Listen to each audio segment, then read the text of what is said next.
Hi everyone, welcome back to Melissa's Kitchen Table. Today I'm going to be doing a dessert for Sunday dinner. It's going to be a lemon raspberry poke cake. And a friend of my sister's, Frank, was requesting some dessert recipes. So I hope he makes this, and I hope it comes out great.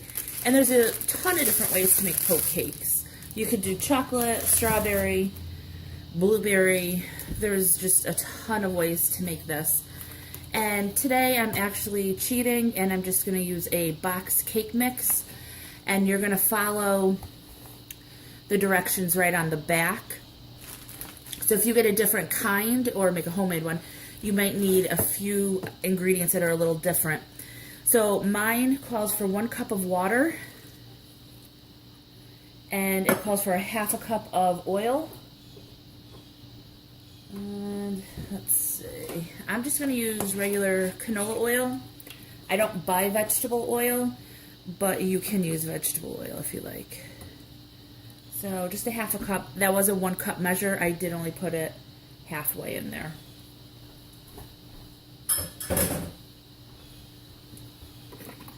And then it's going to call for 3 eggs.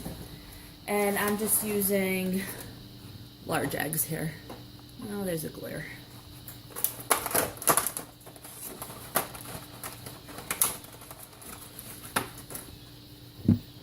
Now for this recipe, I'm going to be using frozen strawberries. I was looking for fresh ones. They didn't have any that looked good. They had rotten ones.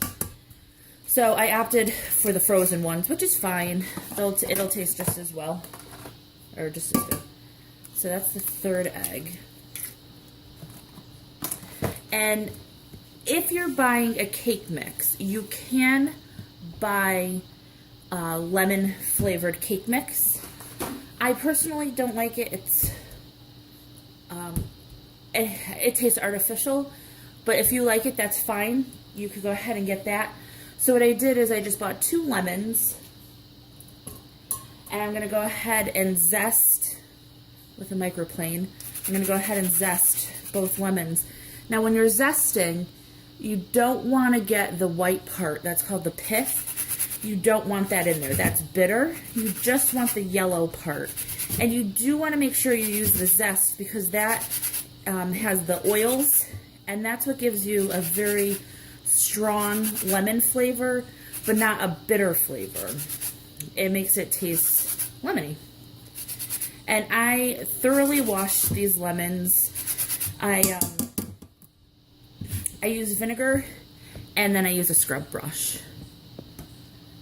And I'm going to do both. I want it to be a really strong lemon flavor. And then if the lemons are kind of hard, you could go ahead, do this part on the counter and just roll it like that on the counter, not on the microplane. And it'll help break up the fibers inside, and you'll get the juice out easily with that.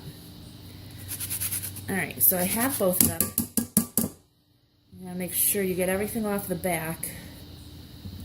Alright, so I'm going to go ahead and cut these.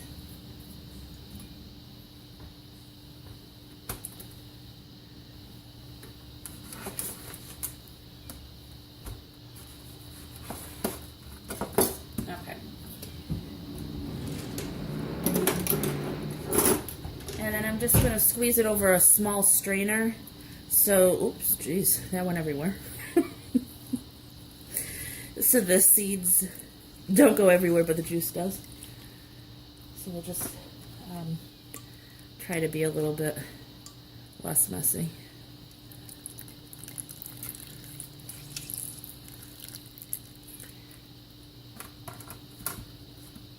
So again, with this part, you can flavor the cake batter to taste like oranges. You can use lemons, you can use limes, or you can use you can leave it vanilla, or you can use a chocolate cake mix.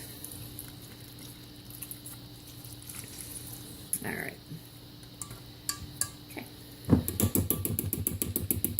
Okay. So now this is all set to mix. Let me move you guys a little forward here. or just drop you. Okay, so I'm gonna go ahead, use my KitchenAid, and then I'll just turn that on low.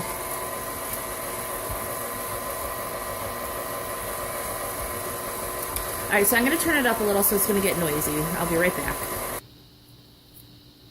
Alright, so I mixed it for 1 minute, stopped it, scraped the bowl down, and scraped the bottom down, and then I went ahead and mixed it for another minute. So 2 minutes total. I'm putting it in a 9x13 baking dish, and I sprayed this with cooking spray. Alright, so let me just get all of it out.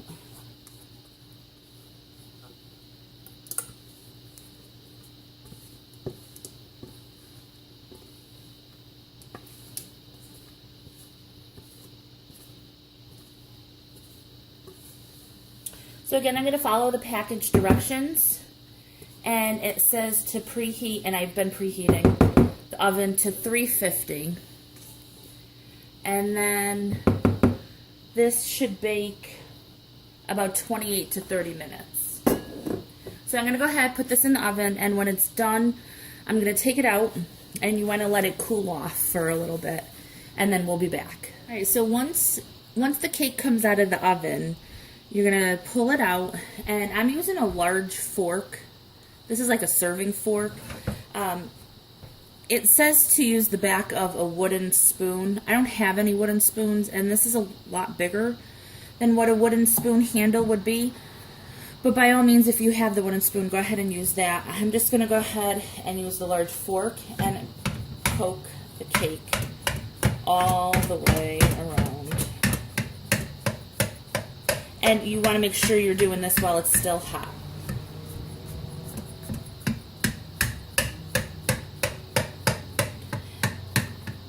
And this is so all the toppings you're putting on soak into the cake.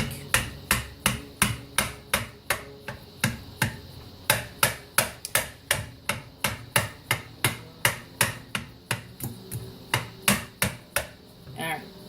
So now what you're going to go ahead and do is take a 1 14-ounce can of sweetened condensed milk. I can't turn it over because it's open.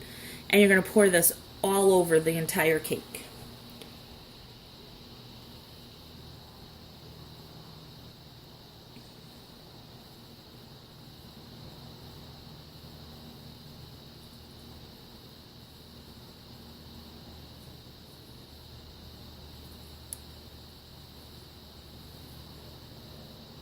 And this is why you want to do it while it's hot, so the cake soaks up all of this.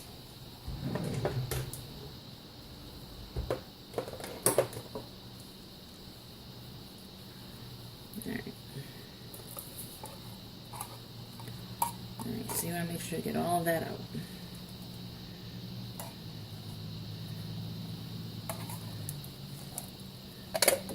Okay. So go ahead. Spread that all over. And now you want this to cool down. So because I'm serving this today, I'm going to go ahead and put this in the refrigerator. Otherwise, you could just leave it on the counter to cool down. So once this is all soaked in and nice and cool, then we'll come back and finish it. Okay, so in a small or medium saucepan, I'm using the recipe calls for 6 ounces of raspberries. I'm using 12 ounces of raspberries. I like a lot of raspberries on this cake, and I think fruit is always good. So I'm going to be using 12 ounces of raspberries. You can use fresh or frozen. I have frozen. I thawed them out. I have 1/3 cup of sugar and 2 tablespoons of flour.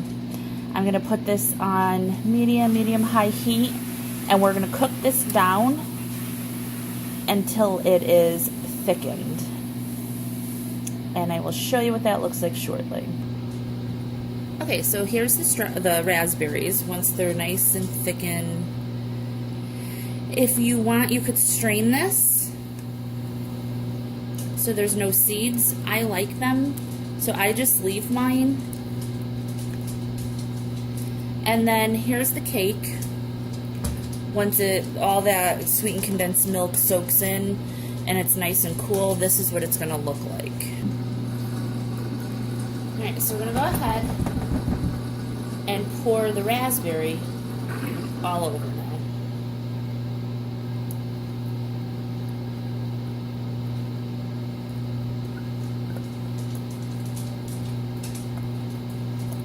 Get all the raspberry in there. And you can use strawberry, you can use blueberry.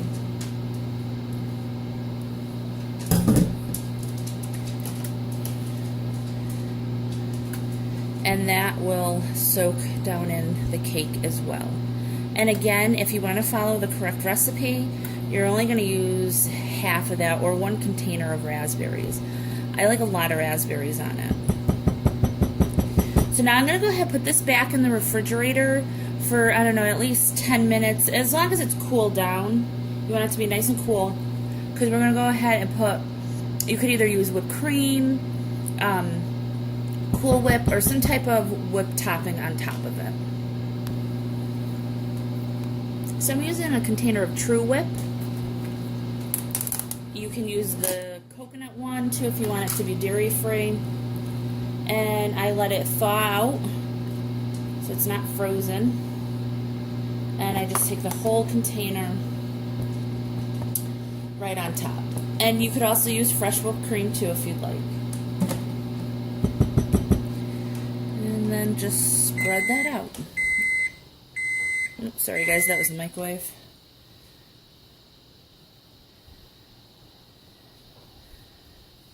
You can use an offset spatula, it would probably make it a lot easier. But if you don't really care what it looks like, your spoon's fine. Okay. So this goes back in the refrigerator. I would chill it probably a half hour or so, and then serve. So I hope you like this recipe. If you do, please give it a thumbs up, hit subscribe, and I will talk to you next time. I'll also put a picture of it at the end when it's cut. Bye.